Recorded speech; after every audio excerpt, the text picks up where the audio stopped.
நம்ம school name வந்து government model higher secondary school. என் பேர் வந்து ஏ காவியஸ்ரீ. நான் 9th ஸ்டாண்டர்ட் டி செக்ஷன் படிக்கிறேன். என் பேர் தீபுலிகே. நான் 9th டி படிக்கிறேன். என் பேர் சவனாஸ்ரீ. 9th டி செக்ஷன் படிக்கிறேன். என் பேர் ஸ்ரீலா. 9th D. என் பேர் தனுஸ்ரீ. 9th D. இப்போ நிறையா வீடுகளில் தண்ணி வேஸ்ட் பண்ணுறாங்க. அதனால் வந்து தண்ணி இல்லாதனால வந்து ஒரு வீட்டில் வந்துட்டு மழைநீர் சேமிப்பு வச்சு அது வந்து குடிக்க பயன்படுத்தலாம்.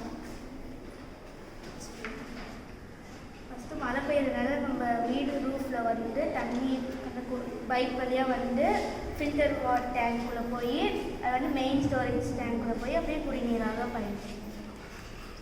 அது என்னென்ன கல், மணல், பஞ்சு. ஃபில்டர் டேங்க்கில் என்னென்ன இருக்குது? கல், மணல், பஞ்சு இந்த 3 பொருளை வைத்து மழை நீரை குடிநீராக மாற்றலாம்.